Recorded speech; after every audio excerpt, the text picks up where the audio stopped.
अस्सलामु अलैकुम वरहमतुल्लाहि वबरकातुहू। सुबहान रब्बिक रब्बिल इज़्ज़ति अम्मा यसिफून व सलामुन अलल मुरसलीन वल्हम्दुलिल्लाहि रब्बिल आलमीन। वीडियो शुरू करने से पहले आप आज का कैलेंडर देख लें।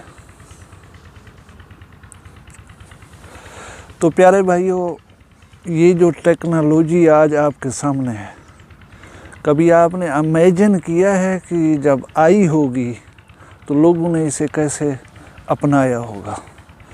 इट्स नॉट पॉसिबल कि हम 1900 या 1920 में दुनिया से चले जाने वाले किसी शख्स को ले आएं और उसको ये टेक्नोलॉजी दिखा के फिर से हैरत ज़दा कर सकें।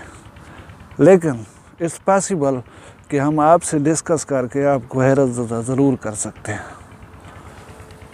तो अगर हम आज सिर्फ फार्मिंग, ज़राअत को डिस्कस करें तो मैं आपको बताना चाहूँगा कि आप जब खेती बाड़ी करते थे तो उसके लिए आप बैलों के पीछे हल लगा के खेत में हल चलाते थे। जिसके पास बहुत अच्छे बैल होते थे वो एक दिन में 1 कनाल या ज़्यादा से ज़्यादा 2 कनाल हल चला सकता था। और फिर उसको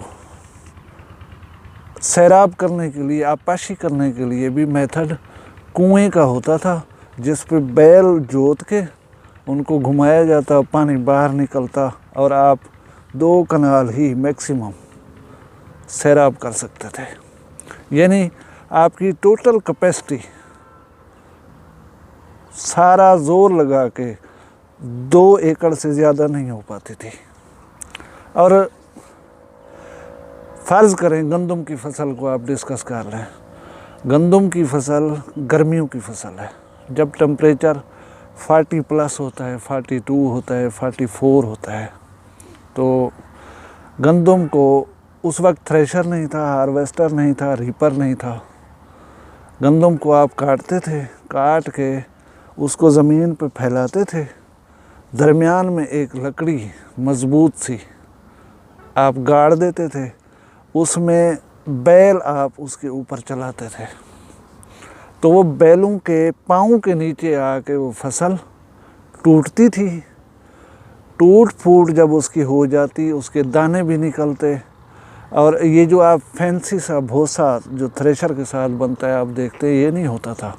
उस वक्त इतने बड़े बड़े टुकड़े होते थे जिन पे कनात कर ली जाती थी। और ये शदीद गर्मी में करने वाला काम होता था। एक आदमी उन बैलों को उसके ऊपर चला रहा है, दूसरा आदमी वो बिखरी हुई जो फसल है उसको मतलब हिला जुला करके नीचे वाली ऊपर, ऊपर वाली नीचे, वो इस तरह कर रहा है। बैल घूम रहे हैं और गंदम बन रही है आपकी। जब वो प्रोसीजर कंप्लीट होता था फिर आप हवा के मोहताज होते थे। अल्लाह पाक की ज़ात हवा चलाए तो आप उनको साफ़ करें। होता यूँ था कि एक कढ़ाई होती थी लकड़ी की, ऐसे बेलटानुमा, तो वो बंदा हवा जब चलती थी तो वो बंदा उस ढेरी को ऐसे उछालता हवा में, तो हवा से जो तिनके या टुकड़े होते थे भूसे के, वो हवा से उड़ के अलहदा होते। गंदम का दाना भारी होता था, वो जाके बैठ जाता था। फिर एक आदमी की ये भी ड्यूटी होती थी कि वो झाड़ू लेके बैठा होता था। जो तना या तिनका गंदम का हवा के साथ उड़ नहीं सका, वो उस झाड़ू के साथ उसको साथ ही साथ अलहदा करता जाता था। बाज़ औक़ात ऐसा भी होता था कि हफ्ता 10 दिन बिल्कुल हवा नहीं चलती थी, वो आपकी गंदम पड़ी रहती थी, साफ़ नहीं हो पाती थी। इसी तरह जब फर्टिलाइज़र आई तो हमारे काश्तकार के पास जब फर्टिलाइज़र कंपनियों के नुमाइंदे आते थे, वो बताते थे कि ये ऐसी चीज़ है, इसको आप खेत में डालोगे, इससे आपकी पैदावार बढ़ेगी, फसल अच्छी होगी, कम वक्त में बनेगी। तो वो उन्हें धुतकार के उठा देते थे कि आप क्या ये जहर हमारे रिज़्क़ में शामिल करने आ गए। उनका माइंड था कि ये फर्टिलाइज़र जो है یہ ایک کیمیکل سے بنی ہوئی کوئی چیز ہے، جب ہم اس کو کھیت میں ڈالیں گے تو یہ اس کا حصہ بنے گی، اور جب ہم اس کو کھائیں گے تو ہم نے بیمار ہو جانا ہے، ہم نے مر جانا ہے۔ تو وہ انہیں بھگا دیتے، دوڑا دیتے تھے، وہ کہتے نہیں، یعنی کنسیپٹ ہی نہیں تھا زیادہ پیداوار لینے کا یا اچھی پیداوار لینے کا، اس لیے وہ انہیں بھگا دیتے۔ اور بزرگ بتاتے ہیں کہ وہ فرٹیلائزر کمپنیوں کے نمائندے شام کو چوری چوری کھاد لے کے فصلوں میں ڈال جاتے تھے، اور پھر 10-12 دن کے بعد جب وہ فرق نمایاں ہو جاتا تھا تو آتے اس کسان کو ساتھ لے کے وہاں موقع پہ لے جاتے کہ یہ دیکھیں، آپ سمجھ سکتے ہیں کہ آپ کے فصل کے اس پورشن میں کیا ہوا ہے کہ یہ فصل زیادہ سرسبز ہے، اس سے قد میں تھوڑی بڑی ہو گئی ہے، اس سے اچھی نظر آ رہی ہے۔ تو وہ کہتا تھا مجھے نہیں پتہ، تو بعد میں اسے بتایا جاتا تھا کہ یہ وہ کھاد ہے جو ہم آپ کو بتاتے ہیں کہ آپ اپنی فصلوں میں ڈالیں، اس سے اچھی پیداوار ہوگی، تو یہ اس کا اثر ہے۔